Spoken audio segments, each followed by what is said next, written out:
A convicted individual claims they're innocent, but how can we find the truth? This is where meticulous investigation begins. A dedicated team of solicitors and investigators unites to untangle this mystery. Their mission is clear: seek exculpatory evidence that proves innocence. Each contribution is crucial to the outcome. Reviewing case files can reveal inconsistencies or missed facts. Collaboration is essential. Every team member brings unique expertise. This new evidence could change everything. Techniques evolve as team members brainstorm solutions and share insights. In every step, teamwork shines. Each member plays a pivotal role.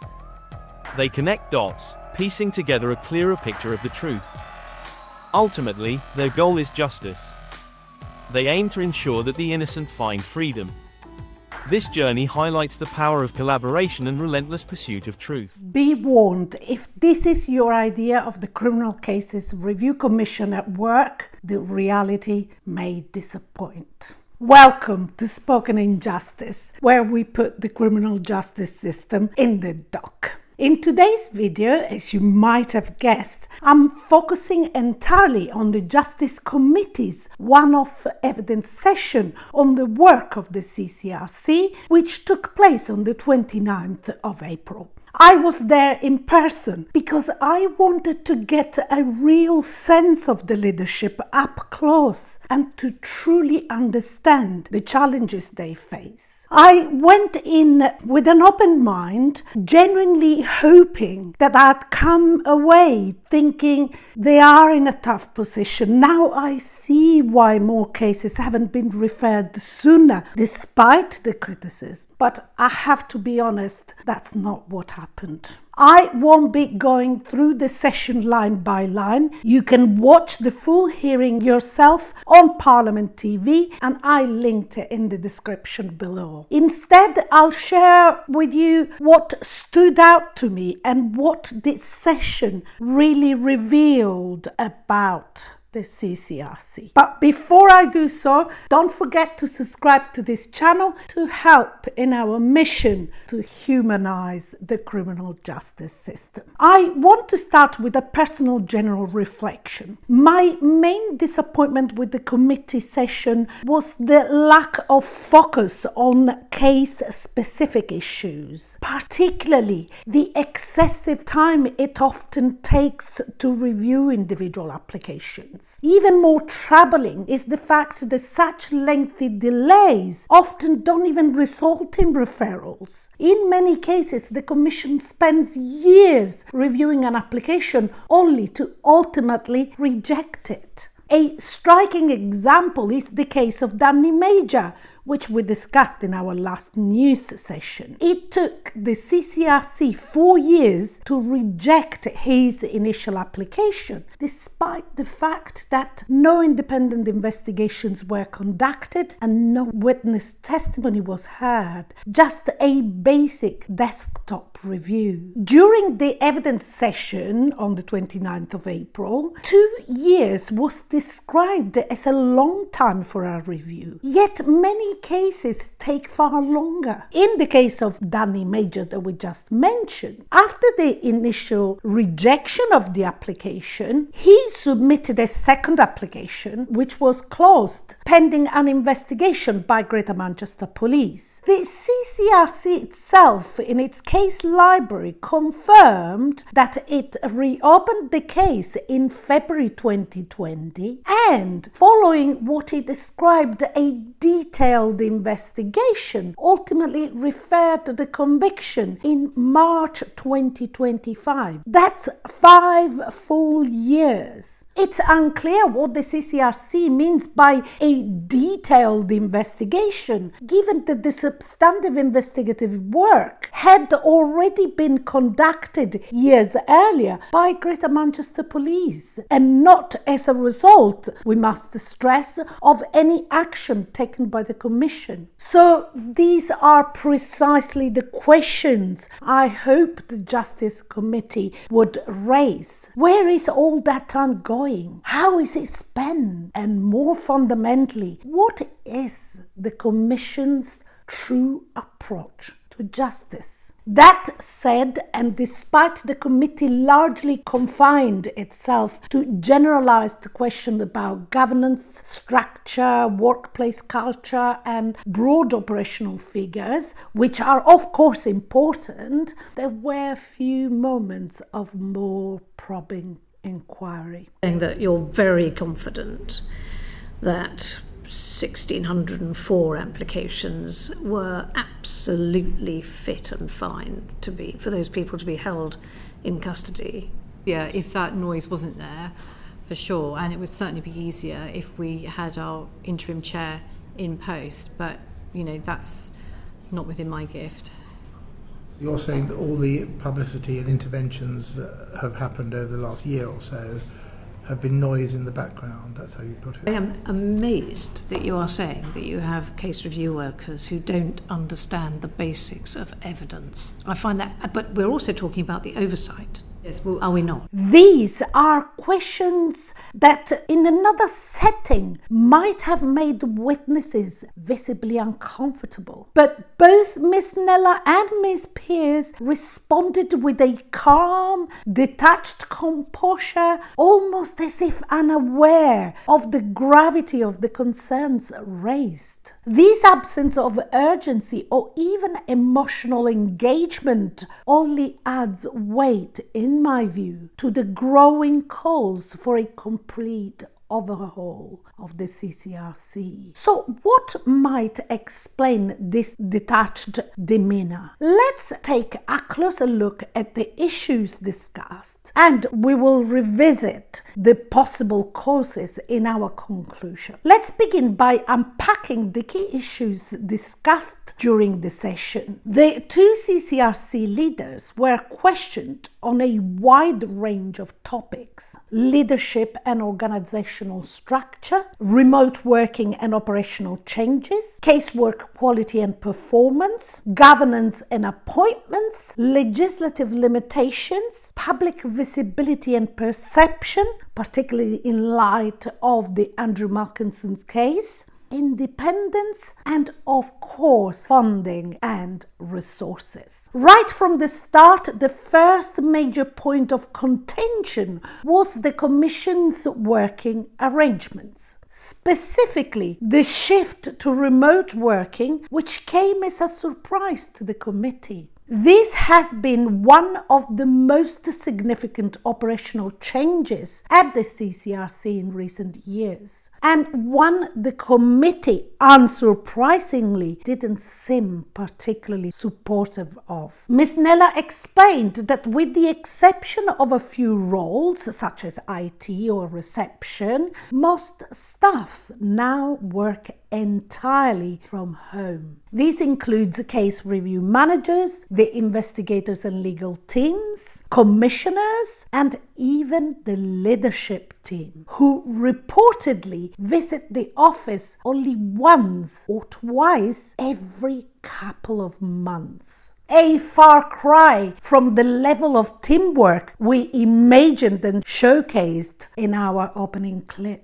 When Andy Slaughter, the Justice Committee chair, referenced comments from staff who described the leadership as invisible, Ms. Nella strongly pushed back on that, saying those criticisms came from departing commissioners and do not reflect current staff views. She argues that existing team members are satisfied with the leadership engagement, and Ms. Pierce added that new staff feel well integrated even under remote working conditions. Both leaders insisted that remote work hasn't negatively impacted performance. On the contrary, they claimed it has enabled the CCRC to attract a broader range of candidates, including those from Northern Ireland, something previously difficult due to geographical limitations. In short, the remote working model appears to be driven by a desire desire to widen recruitment and better reflect the Commission's UK-wide remit. Still, whether those benefits truly outweigh concerns about visibility and internal cohesion is debatable. Despite Ms. Pearce's insistence that there is no magic in being physically present in an office, and in light of the recruitment issues which are still persistent, as we will see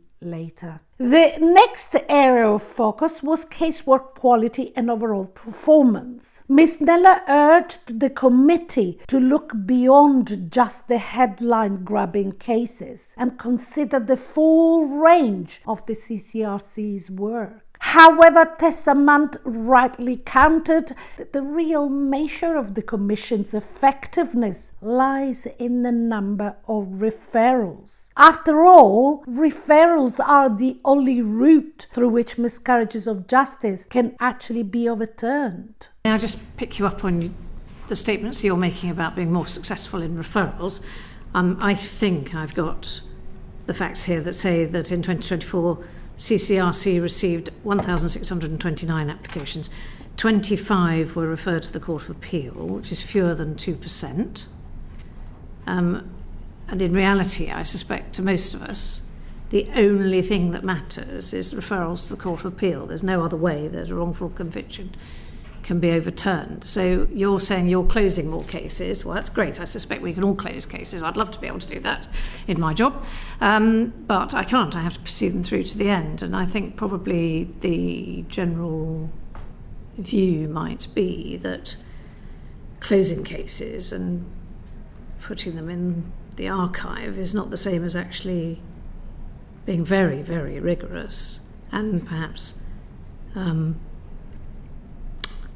I'll leave it there, but 25 going to the Court of Appeal, fewer than 2%, is not a huge number, is it? Taking these further, Sarah Russell highlighted that the CCRC has referred an average of just 26 cases per year since its creation. She questioned whether this modest output is proportionate to the Commission's £9 million annual budget, bluntly raising the issue of whether the public is truly getting value for money. I just wanted to pick up a point that you'd made that there'd been 800 referrals to the Court of Appeal.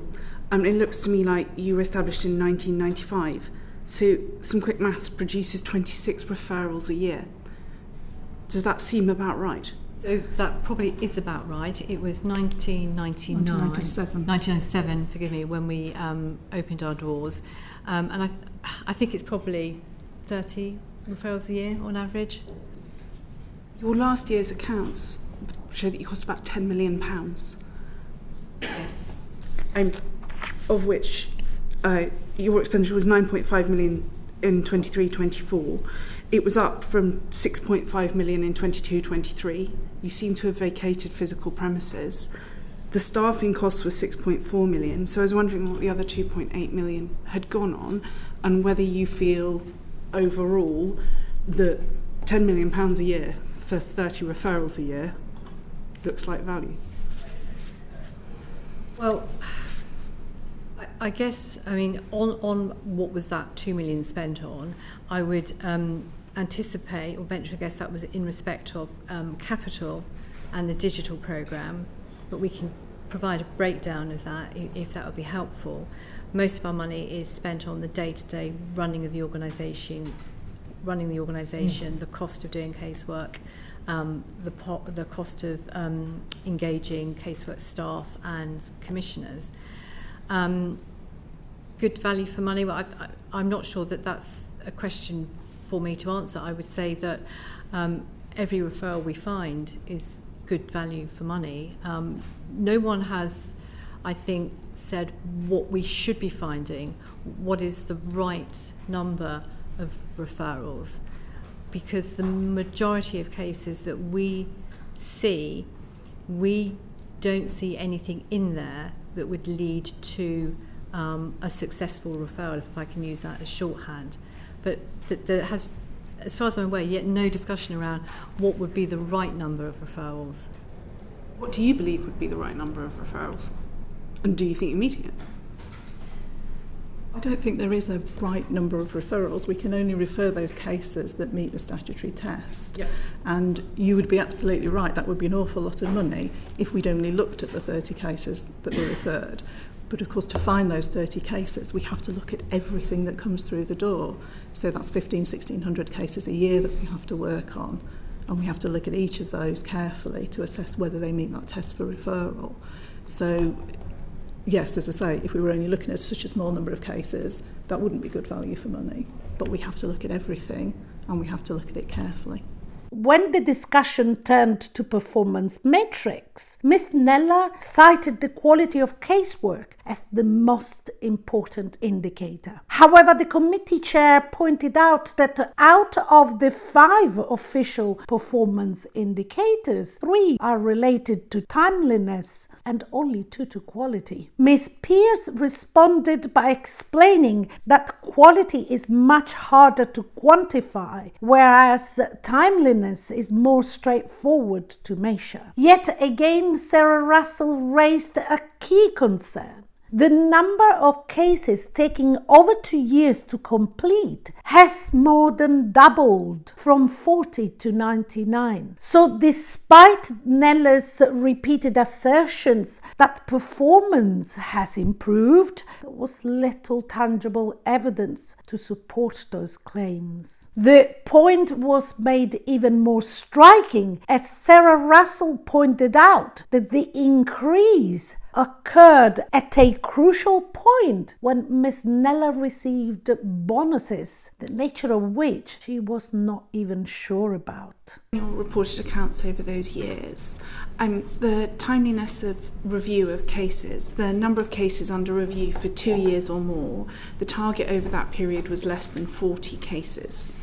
In 2021 to 22, it was 46 cases.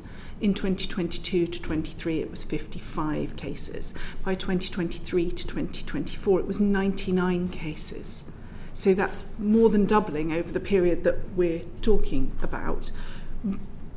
2 years feels like a good length of time to investigate something properly.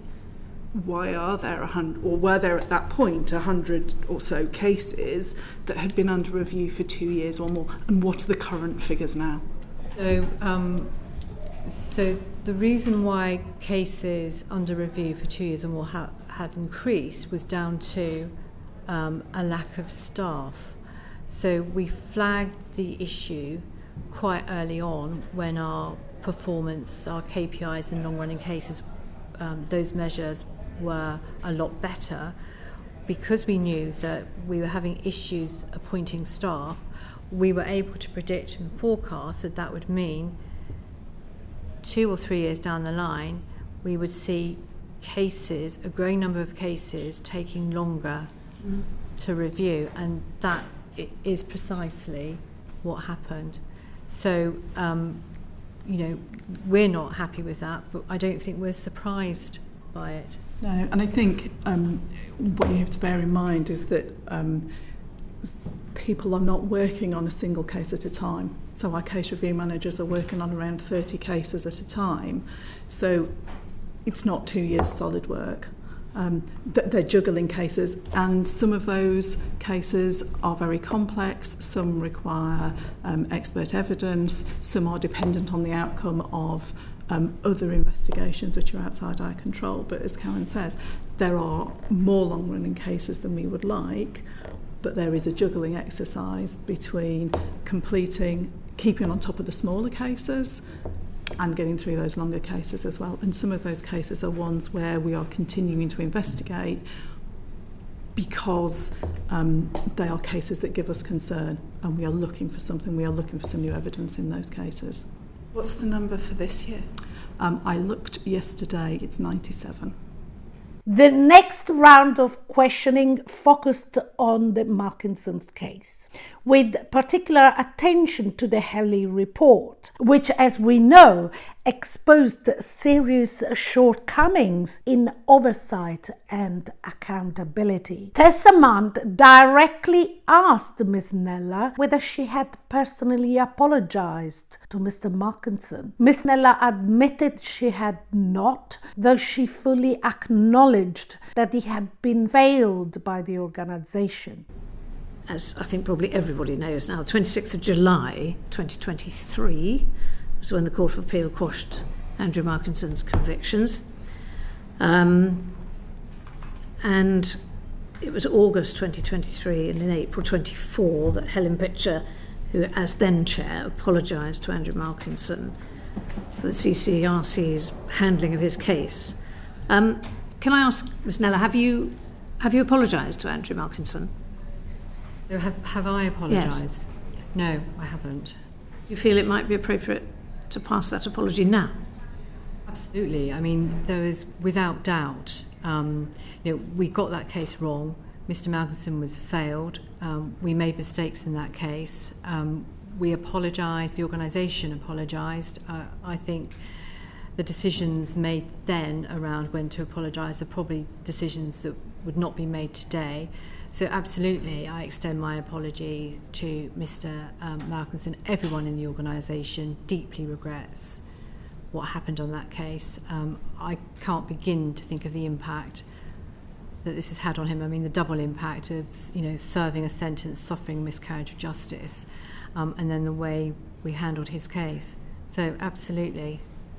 She also considered that the Commission had previously been in a state of disorganisation, but claimed that structural improvements have since been introduced. When pressed about the delay in publishing the Helley report, both Ms. Nella and Ms. Pearce cited the need for clearance from external agencies such as the police, aimed at avoiding any compromise to the ongoing investigation into the original crime which led to Mr. Malkinson's wrongful conviction, as well as restrictions linked to the election period. On the issue of reform, the Commission stated that many of the Helley recommendations have either been implemented or are currently in progress. Ms. Nella was invited to provide a written summary to the committee chair detailing the lessons learned and the specific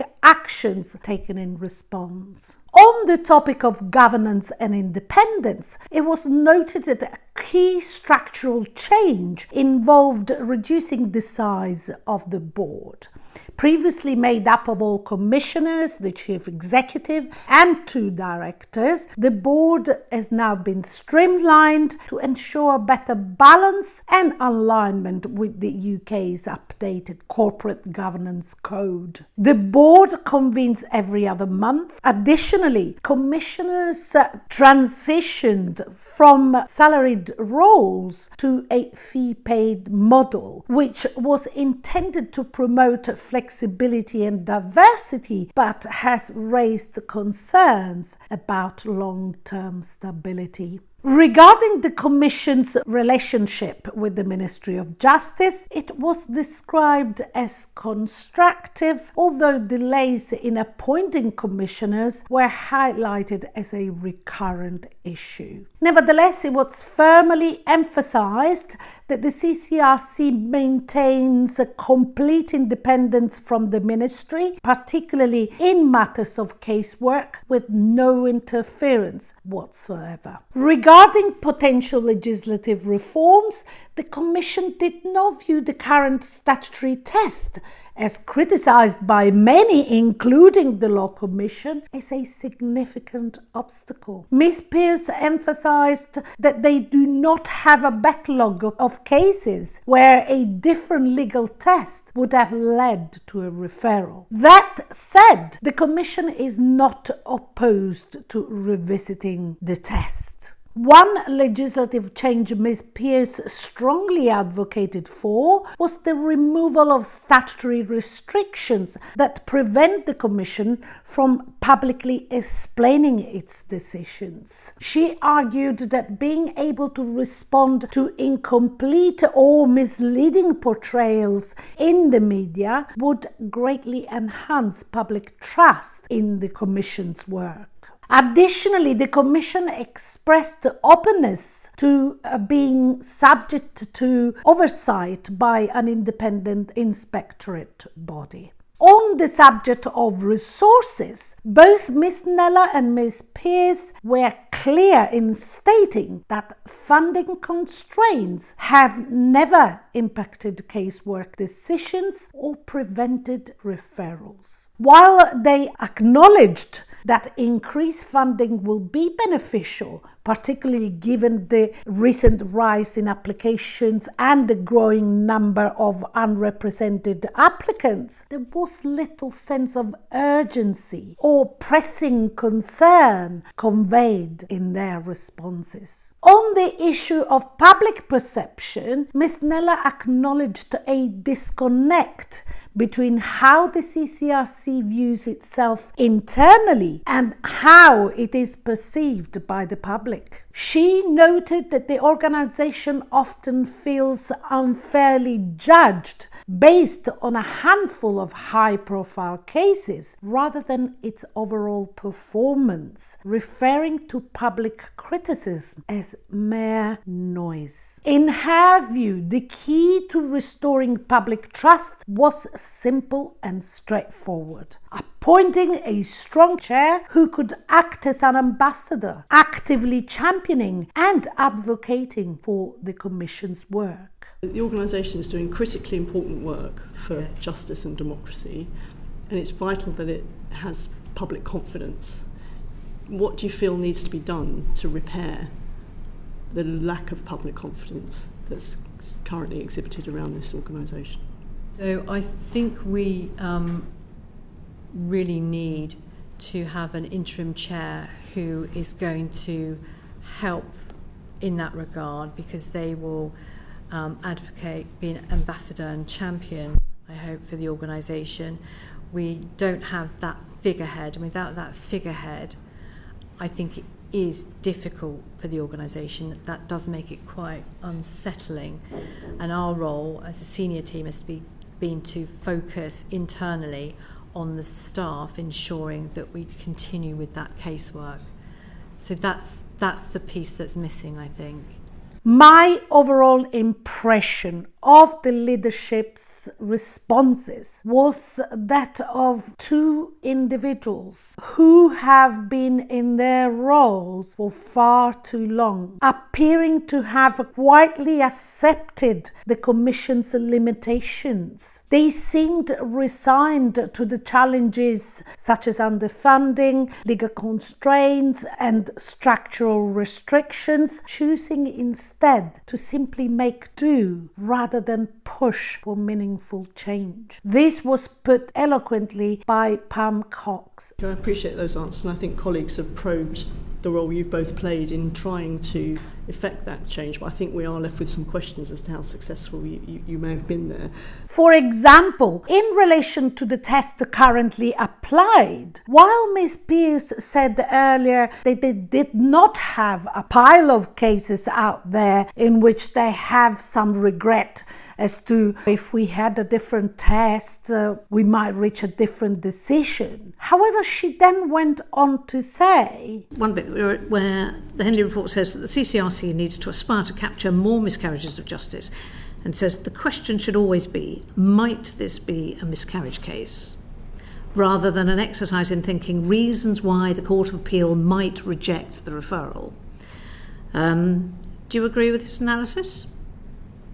I think we agree that our starting point in every case that comes through our door, every application that we look at is, might this be a miscarriage of justice? What if this is a miscarriage of justice? But we then have to go on and apply the statutory test and look at, for example, whether the person has exhausted the normal appeal process, whether there's something new, whether there's a real possibility of a successful appeal. We are obliged to apply the law that applies to the decisions that we make.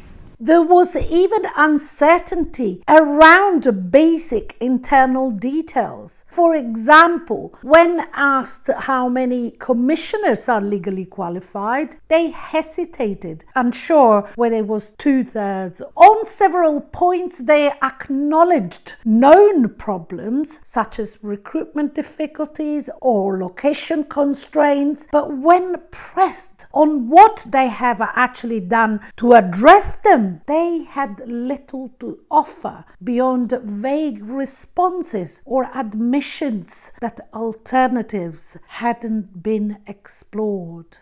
Certainly understaffed in terms of the numbers of commissioners. There's no doubt about that. Can you explain to me exactly what you see as having been your role in this? Well, it sounds like you're describing a situation in which you have been profoundly understaffed at a senior level, a very senior level, arguably the most important people in your organisation. Makers, absolutely. Indeed. You haven't done any recruitment of them for 5 years. I understand that you're saying that was ultimately in the gift of the MOJ. But how long have you been understaffed for? What lobbying have you done of the MOJ?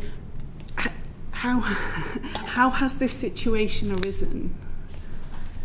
So I think what I can say is that probably 3 years or so ago, possibly more, we started negotiations around the fee. I can't really talk on behalf of MOJ, but I know that this is a department that's running a number of campaigns and is a department under pressure. But there was regular contact from me and from others in the organisation, but until we could resolve the fee issue, we couldn't move to start the recruitment exercise. Why not? Because one of our concerns was not only around retention, but was about ensuring that we were able to attract people who could effectively afford to give up one role to join us, so that fee needed to be pitched at the right level, was our view. What stood out most was a lack of energy, drive, and crucially, curiosity. A telling moment came when Tessa Munt expressed disbelief that Miss Nella hadn't questioned why she had received performance bonuses totaling £10,000. Have you ever received a bonus? So I had 2 payments, additional payments, for 2022-23 and 2023-24. That was something unusual. No, not unusual within the public. And you said you didn't receive bonuses generally. No, that's correct. Generally, we don't. But it's I'm not aware. So many public sector organisations do have a system of additional payments or bonuses. I had 2 in those 2 years. I ask what might have evoked those payments? I wasn't privy to those discussions. I would anticipate it was, because that was the remuneration committee, I would anticipate it was in respect of probably the digital transformation work that was being undertaken at the time. Really? Okay, so it was pointed out to me... Transformation programmes. Okay, can you remember what sum of money you were paid? Yes, so one was... I think it was around 3,700, and the other was around, I think it was 8,700. Okay, and you didn't think that was strange, bearing in mind all the work you'd put in over many years, that suddenly this popped up? Because the comment was made to me that having had a 7.5% pay rise, you then received a bonus of, yes, in the order of 8 to 9, possibly £10,000. I don't have the accurate figure. A month before Andrew Malkinson was exonerated. That would look peculiar to anybody who was just looking from outside. As you said, you're a transparency organisation, but I just I just wondered about that, and I'm amazed that you're not curious about what it is that you were being rewarded for. Well, I think so. I'm not privy to those conversations. My understanding is that, or my understanding was that it would have been in respect of the transformation work that was going on within the organisation at the time. We are fully transparent, and those figures would have been reported in the annual report and accounts.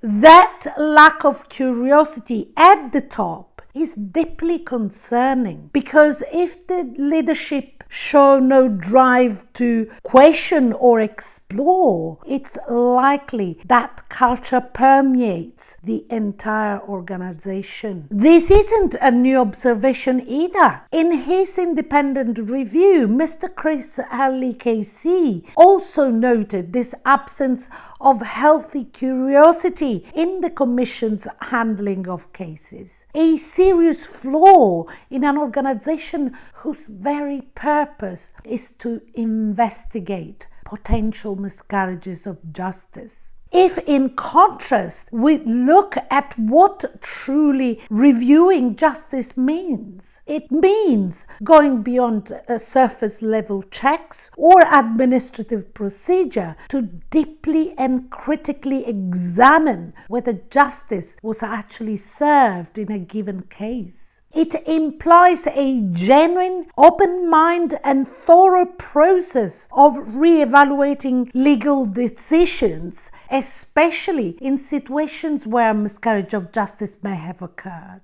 These involve questioning assumptions, not just rubber-stabbing previous rulings, listening to new evidence or perspectives, even when inconvenient, approaching each case with curiosity and empathy rather than bureaucracy, seeking the truth, not just protecting institutional reputation or efficiency, being willing to admit the system can get it wrong and acting on it.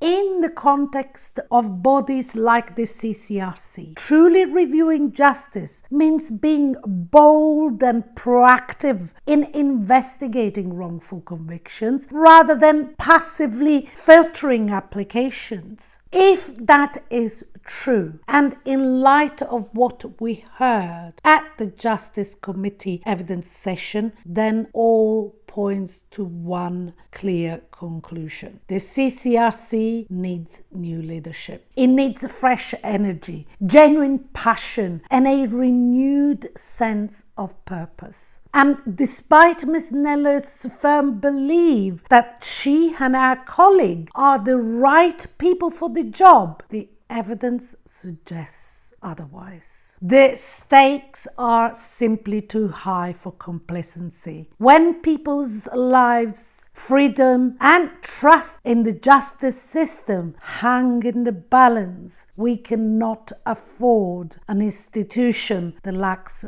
urgency, vision, and the will to challenge itself. Real change won't come from doing the same things with the same mindset. It requires leadership that is bold, inquisitive, and relentlessly committed to uncovering the truth. If the CCRC is to reclaim its founding purpose and serve those it was created to protect, then that change must begin now. Those are my thoughts. I'd love to hear yours. What was your impression of the CCRC leadership's attitude and dedication to their roles? Share your views in the comments below. That wraps up today's video. If you found it useful, don't forget to like, share, and subscribe for more. Join us again next time as we sit and rise in this unique trial.